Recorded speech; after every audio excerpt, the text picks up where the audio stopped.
ഈ അവസാന മണിക്കൂറിൽ വ്യത്യസ്തമായ ഒരു പ്രചരണ രീതിയുമായാണ് ഇടതുമുന്നണി സ്ഥാനാർത്ഥി സരിൻ മുന്നോട്ട് പോകുന്നത്. ബാലറ്റ് ബോക്സിന്റെ മാതൃകയും അതുപോലെ തന്നെ ചിഹ്നവുമൊക്കെയായി വോട്ടർമാരിലേക്ക് വീണ്ടും വീണ്ടും എത്തുകയാണ് സരിൻ. ഒരു വ്യത്യസ്തമായ ഒരു പ്രചരണമാണല്ലോ ഇത്. മാതൃക EVM-ആയിട്ടൊക്കെയാണ് ഇറങ്ങിയിരിക്കുന്നത്. അതായത് 9ാമത്തെ ചിഹ്നമാണ് നമ്മുടെ ചിഹ്നമെന്നും ചിഹ്നം നോക്കി സമയമെടുത്ത് 9ാമത്തെ പേരിനും ചിഹ്നത്തിനും നേരെ വോട്ട് ചെയ്താൽ മതിയെന്നും അവരോട് പറയണം. അവർക്കൊരു ആശങ്ക ഉണ്ടാവരുതല്ലോ. ആദ്യത്തെ പേരുകൾ ഇങ്ങനെ നോക്കുമ്പോൾ അയ്യോ കാണുന്നില്ലല്ലോ, അത് പാടില്ലല്ലോ. അപ്പൊ തെരഞ്ഞെടുക്കുക എന്നുള്ളതാണല്ലോ തെരഞ്ഞെടുപ്പിന്റെ അർത്ഥം. തെരയണം, 9 വരെ തെരയണം, 9ാമതാണ് നമ്മൾ ജയിക്കണം എന്നാണ് പറയുന്നത്. ഇപ്പോഴത്തെ ഒരു ആത്മവിശ്വാസം എങ്ങനെയുണ്ട്?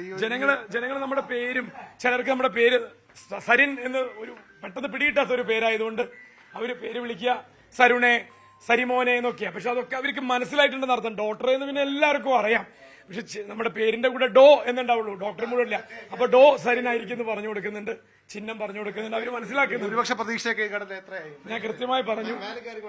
മറക്കണ്ട, ചിഹ്നത്തിന്റെ 9ാമത്തേത് അമർത്തിക്കോളൂ. ഇതുപോലെ 9 ആണ്, താഴെയാണ് ഉണ്ടാവുക. നമസ്കാരം. വരാ 20,000 മനുഷ്യരുടെ എങ്കിലും വോട്ടിന്റെ വ്യത്യാസത്തിൽ നമ്മൾ ജയിക്കും. ഓരോരുത്തരും ഓരോ വോട്ടാ ചെയ്യുന്ന, ഓരോ മനുഷ്യരും അറിഞ്ഞു ചെയ്യുന്ന വോട്ടാണിത്. അങ്ങനെ 70,000-ത്തിലധികം മനുഷ്യരുടെ വോട്ട് കിട്ടും. 20,000-ത്തിലധികം മനുഷ്യരുടെ വോട്ടിന് ജയിക്കും.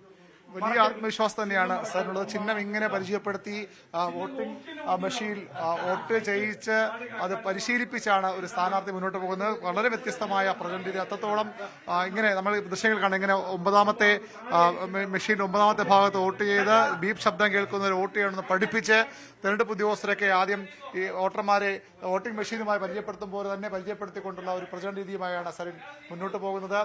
വലിയ ആത്മവിശ്വാസം, 20,000 വോട്ടിന്റെയെങ്കിലും ഭൂരിപക്ഷം കിട്ടുമെന്ന ആത്മവിശ്വാസവുമായാണ് ഇടതുമുന്നണി സ്ഥാനാർത്ഥിയുടെ ഈ പ്രചരണം അവസാന മണിക്കൂറിൽ പുരോഗമിക്കുന്നത്. പ്രജിത് കോങ്ങാടിനൊപ്പം VV അരുൺ, ന്യൂസ് 18 പാലക്കാട്.